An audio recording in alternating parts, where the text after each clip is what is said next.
mukhalafatun nafs, ya. Jiwa yang sudah mutmainnah itu karakternya adalah punya latihan zikir yang sudah istiqomah.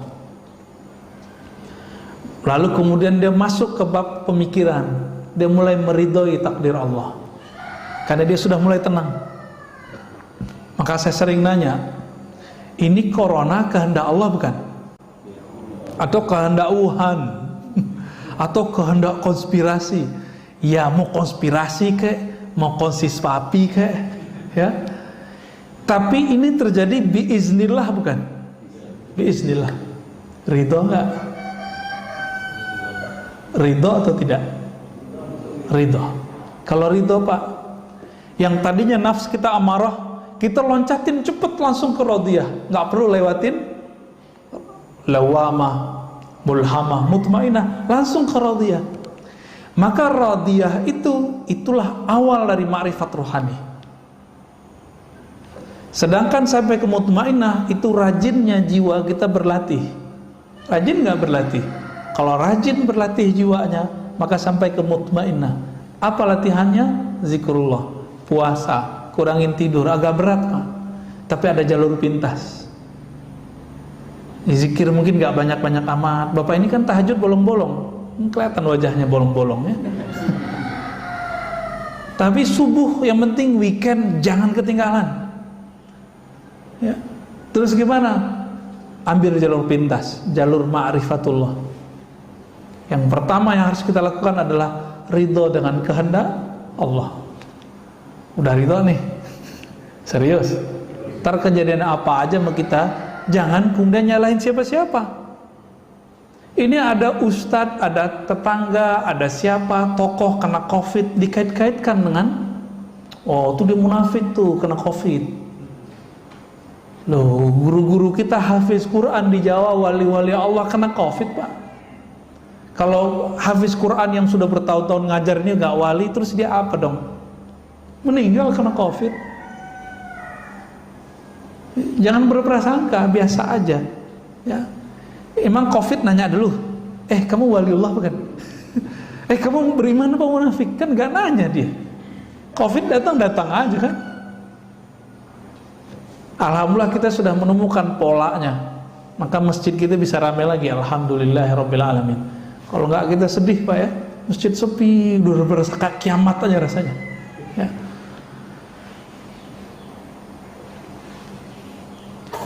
Itu kalau sudah ridho, dan ini persepsinya kalau sudah konstan, saya ridho, ridho dengan semua kehendak Allah, Allah pun nanti akan meridhoi kita. Nah, ini yang dikatakan dalam hadis qudsi, ana 'inda dhanni 'abdi, aku berdasarkan persangkaan hambaku. Jika hambaku meridhoi kehendakku, aku akan ridhoi kehendaknya. Kalau Allah sudah ridho sama kita, mohon maaf, meskipun kita pemaksiat, Allah kalau sudah ridha, Allah selamatkan Pak. Itu kelebihannya, ya. Tidak pernah menyalahkan orang, tidak apalagi menyalahkan Allah. Ini kan kesalahan kita kan, suka menyalahkan Allah, sering ngomong Allah nggak adil. Itu ulang lagi syahadatnya Pak. Jadi siapa saja antum mengatakan, ya, Allah tidak adil, Allah tidak adil, ini bahaya. Ini orang seperti ini mesti diulang syahadatnya, karena dia menolak salah satu nama Allah, Al-Adlu, ya. Allah kan adil, maha adil. Baik, kita coba lihat bagaimana ulama dulu mencoba melatih jiwanya. Ini nggak kuat Pak, saya nggak kuat ngikutin ini, saya cerita aja, ya. Imam Sari Sakti 40 tahun menahan dirinya untuk tidak memakan atau mengkonsumsi sesuatu yang itu bersumber dari syahwatnya. 40 tahun Pak. Percaya karomah nggak? Percaya? Kalau ada orang zikirnya sudah istiqomah, tiba-tiba sejadahnya naik, percaya nggak? Percaya? Oke. Baru saya bacain Pak isinya. Kalau nggak percuma kita berceritain, ya. Wa ruwiya rajulun jalisan fil hawa diperlihatkan satu waktu ada seseorang yang soleh, ketika dia berzikir sajadahnya naik. Jadi cerita sajadah naik bukan cerita 1001 malam doang. Aladin itu emang ada pak kejadiannya, cuma bukan pakai om jin, ya. Faqila lahu bimanilta hadza, wahai tuan yang soleh, dengan amalan apa engkau bisa mendapatkan derajat sehingga kalau zikir badanmu langsung naik? Apa jawaban beliau? Taraktul hawa fakharra lil hawa. Mirip ya, taraktul hawa, aku tinggalkan keinginan hawa nafsu, hawa.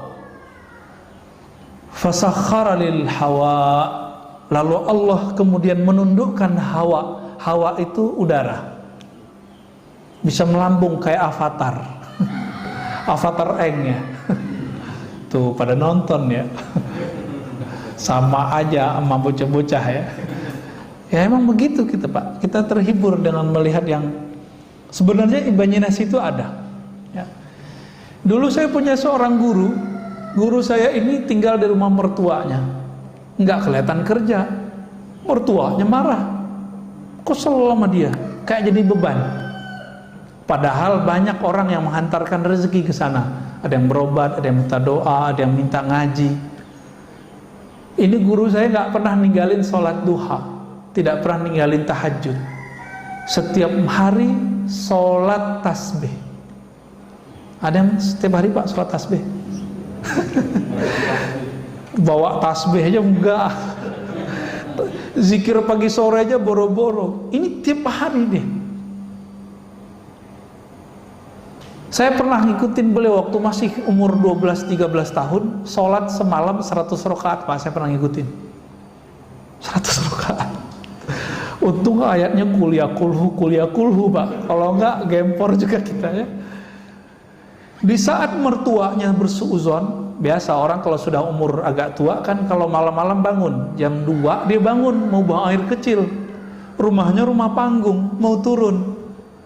Karena tempat zikir itu nggak ada bisa di kamar, dia zikir di belakang ruang tamu, masuk ruang tamu belakangnya. Ketika dibuka pintu oleh si mertua, dia lihat noleh kiri kanan, kaget. Pas ngeliat ke kanan, itu sajadah udah nyundul ke atas kepalanya. Jadi kepala orang yang duduk di atas sajadah. Pas dilihat siapa? Dikirain hantu, Pak. Ternyata mantunya. Mau pingsan. Semenjak saat itu dia nggak berani lagi menyindir, ya, ngata-ngatain. Di kampung saya itu kata-kata sindiran itu betul-betul dahsyat, ya. Dunia kata-kata di sana tuh, orang pinter ngomong situ, ya. Sampai dosen kita di salah satu kampus di Jakarta, saya tanya, Prof, kok nggak pulang kampung? Oh nggak kuat, nggak tahan sama kritik orang kampung, katanya. Udah biasa di sini dicium tangan, ya kan, orang Jawa, orang Betawi, orang Sunda kan, jangankan guru ngaji, guru kimia aja dicium tangannya, ya kan? Tiba-tiba ada ustadz bilang cium tangan sama dengan menyembah guru, nisfus sujud. Dia nggak ngerti budaya, dia coba akal-akalin budaya orang dengan pemahaman yang dangkal. Nah, ini yang kemudian jadi panutan orang hari ini. Nauzubillah min dzalik. Jadi ini kejadian, Pak. Kejadian ada sejadah naik. Tinggal dia jalanin aja tuh sejadah sebenarnya. Ya.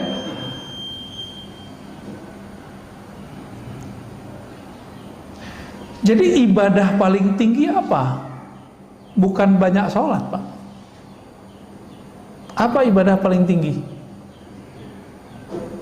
Zikir enggak juga. Ibadah paling tinggi melawan hawa nafsu. Itu ibadah paling tinggi. Kalau sudah sanggup sampai ke sana, maka ruhnya kemudian merdeka. Jadi bagaimana cara memerdekakan ruh? Lawan hawa nafsu kita. Itu ibadah badan, ibadah jiwa. Tapi ada ibadah lain, yaitu ibadah ruh. Kalau ruh, ibadah tertingginya apa? Bermakrifat kepada Allah, mengenal Allah Subhanahu wa ta'ala. Itulah sebabnya kenapa orang ngaji satu bab ilmu itu lebih afdol daripada sholat 1000 rakaat. Karena bisa jadi yang sholat 1000 rakaat tidak mengenal Allah, sedangkan yang ngaji cuma satu bab membuat dia mengenal Allah. Ini nanti syuruk nih. Antum yang belum paham juga pasti sholat syuruk duluan, gak mau dengerin ngaji, tinggalin aja. Nanti coba kita lihat aja Pak. Udah jelas ini lebih afdol dari 1000 rakaat, masih kejar 2 rakaat syuruk. Katanya Ustadz itu haji dan umrah sempurna. Lah itu kan hadis nggak sahih. Yang sahih kan ini. Itu hadis paling tinggi cuma hasan li ghairihi, nggak sampai Pak sahih. Tapi kita doyan, kita ini mohon maaf terobsesi mengejar pahala. Lupa bahwa pahala tertinggi itu ada di ruh. Ruh kita, karakternya cuma satu aja, dia suka mencari ilmu. Bapak kalau nggak ada ruhnya bercahaya ini nggak akan berani duduk lama di masjid, pasti takut corona. Ya gak? Tapi karena ruhnya itu kuat, kita dibentengi Allah Pak, tenang aja, Allah bentengi. Orang kalau nggak takut corona, apa yang terjadi? Karena hobi dengan nafsnya, rame Pak mall. Malam tadi saya kan belum sempat tidur kecuali di mobil nih tadi, karena ada yang nganter pulang. Tahu-tahu udah nyampe aja di rumah jam 3:30 ya. Jam 2:30 kita jalan dari Jakarta Timur dekat Bekasi, nyampe di rumah 3:30. Ya, itu aja tidur aja tadi tuh 1 jam ya, 1 jam kurang malah. Ketika saya tidak mengikuti gerakan ruh, saya malas loh Pak kesini. Kenapa? Mendingan tidur. Ya. Saat kita jalan malam-malam itu, orang masih ramai Pak di luar. Nggak ada orang takut corona hari ini. Orang takut karena tidak keluar, dia tidak bahagia. Jadi kehendak nafs aja bisa mengalahkan takut corona. Masa kehendak ruh kalah? Tapi ya buktinya begitulah ya. Cuma ya masjid kita jangan penuh-penuh amat, ntar jadi ramai juga Pak. Udah begini-gini aja udah. Ya segitu-gitu udah cukup lah, alhamdulillah. Apa kata Imam Ibrahim Al-Khawas? Man taraka syahwatan falam yajid samarata tarkiha fi qalbihi fahuwa kadhib. Orang yang mencoba meninggalkan salah satu kehendak nafsunya tapi tidak ada efek rasa manis di dalam jiwanya, berarti dia masih belum sungguh-sungguh. Fahuwa kadzib. Contohnya nih, puasa, terasa lelah, terasa jadi beban, berarti puasanya belum sungguh-sungguh. Kapan puasa terasa nikmat? Kalau sudah sungguh-sungguh. Ini Allah kenapa Pak kasih kita amalan puasa? Karena kalau nggak dikasih puasa, satu teguk pertama waktu berbuka itu nggak akan pernah kita ingat. Jadi supaya kita menghargai satu teguk itu, Allah suruh kita berpuasa dari terbit fajar sampai terbenam matahari. Maka orang-orang yang sering menahan kehendak nafsnya, jiwanya itu, dia akan menikmati hidup di dunia meskipun dapatnya sedikit. Tapi orang yang mengikuti, menuruti semua keinginannya, mau dikasih berapa aja nggak akan puas. Ya.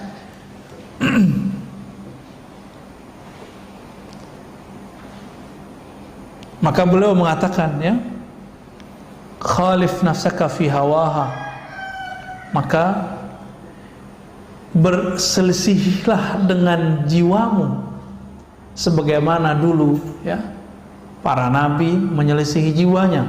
Jika tidak, maka seperti moyang kita, Nabi Adam itu tertarik mencicipi buah larangan itu kan karena hawa, bukan Siti Hawa ya. Hawa besar. Jadi nggak usah disalahkan Hawa. Itu Nabi Adamnya penasaran gitu. Tapi itu semua skenario. Ya. Skenario kenapa? Sebelum itu terjadi, Allah sudah Allah sudah sounding kepada malaikat. Hai para malaikat, aku hendak menjadikan khalifah di muka bumi. Lalu dibuatlah skenario perseteruan antara setan, iblis dengan Nabi Adam. Jadi kita nggak perlu menyalahkan Nabi Adam seperti yang terjadi dalam agama-agama lain. Ya, nggak usah Pak, santai aja kita. Ya, kalau nggak begitu kita nggak akan tahu masjid hari ini. Ya, kalau nggak begitu kita nggak tahu apa nikmatnya tahajud. Nikmat nggak tahajud? Nikmat. Nah, kalau yang udah ngerasain nikmat tahajud, berarti udah berhasil meninggalkan nikmatnya tidur, syahwatnya tidur. Kurangi syahwatnya tidur, rasakan nikmatnya tahajud. Kurangi syahwat makan, rasakan nikmatnya makan. Ya, kalau zikir itu enaknya mata dipejamkan atau dibuka? Dipejamkan. Dibuka apa dipejamkan? Dipejamkan. Kenapa? Semakin saya membuka, maka terganggunya banyak, Pak. Nah, untuk menikmati pandangan batin, tutup mata sejenak. Gitu caranya, tekniknya ya. Banyak teknik-teknik dalam berzikir. Nah, di sini sangat banyak butuh beliau, ya, dan beberapa sudah saya sebutkan tadi, dan beliau tutup dengan ayat ya ayyatuhan nafsul mutmainnah. Surat apa itu? Surah Al-Fajr bagian akhir. Wahai jiwa yang tenang, irji'i ila rabbiki radiyatan mardiyah. Langsung dapat undangan dari Allah. Pulanglah kamu ke sisi Rabbmu dengan rasa ridho dan diridhoi meskipun masih di dunia. Mereka yang disebut wali, Pak. Jadi wali Allah itu minimal dia radiyah mardiyah. Fadkhuli fi ibadi, lalu masuklah kamu ke dalam daftar hamba-hambaku. Maka wali-wali itu dia didaftarkan namanya di langit. Ya. Itulah sebabnya wali-wali itu nggak pernah kesepian walaupun terlihat sendiri. Ya, wadkhuli jannati, masuklah ke dalam surgaku. Ya. Cuma kan Nabi mengatakan Allah Ta'ala menciptakan neraka surga. Lalu Jibril disuruh melihat surga dan neraka. Lalu Allah bertanya basa-basi, Jibril, menurutmu surga gimana? Apa kata Jibril? Hadis ini sahih, ada di riwayat Imam Nasai. Ya Rob, seandainya orang tahu apa isi surga, maka tidak ada yang akan lari darinya, pasti mengejar surga. Ditanya lagi, kalau neraka gimana? Maka pergi dia ngeliat neraka, balik. Ya Rob, seandainya orang tahu isi neraka, maka tidak akan ada yang berani mendekatinya. Lalu Allah ciptakan pada surga dikelilingi dengan hal-hal yang tidak disukai oleh jiwa kita, nafsu kita, disebut makarih. Wa huffatil jannatu bil makarih. Maka surga Allah balut dengan hal-hal yang tidak disukai oleh hawa nafsu. Wa huffatin naru bisyahawat. Lalu Allah balut, Allah hiasi neraka itu dengan syahwat-syahwat, keinginan-keinginan rendahan. Lalu Allah tanya lagi Jibril, apa kata Jibril? Ya Rob, kalau begini balutan surga, mungkin gak ada yang sanggup memasukinya. Ngelihat langsung pergi. Dilihat lagi neraka, apa kata Jibril? Ya Rob, kalau begini gak akan ada yang selamat. Tuh bahaya gak, Pak? Jadi kalau bukanlah karena rahmat Allah pada diri kita, kita gak selamat. Jadi walaupun kita sekarang taat atau apapun, jangan pernah merasa diri kita yang taat. Semuanya rahmat dari Allah. Bisa keluar dari maksiat itu karena rahmat bukan? Atau karena kita hebat? Saya yakin bukan karena kita hebat, Pak. Sehebat-hebat orang, sehebat-hebat Barsisa. Barsisa itu tadi sama. Itu zikir ngawang deh. Karena saking terkenalnya si Barsisa ini, maka datanglah banyak jamaah udah nggak muat, kata bersihnya, ente duduk di atas. Dulu belum ada lantai 2. Di atas itu maksudnya apa? Berlapis-lapis, Pak. 1, 2, 3 sampai kemudian ke bagian yang tinggi. Apakah dia waliullah? Belum tentu. Kenapa? Karena dia merasa begitu, merasa taat dengan riyadhahnya, latihan-latihan dirinya, maka dia tidak jadi kekasih Allah. Kalau dia kekasih Allah, pasti Allah selamatkan ketika maksiat. Terjebak maksiat nggak bersisa, terjebak. Kita ini kan tidak ada yang terjamin nanti nggak maksiat, bener kan? Maka mintalah rahmat Allah. Maka Nabi berdoa, nih silakan diamalkan doa ini, Pak. Allahumma rahamni bitarkil ma'asi. Ya Allah, rahmati aku, sayangi aku dengan meninggalkan maksiat. Setiap hari sekali aja baca doa ini.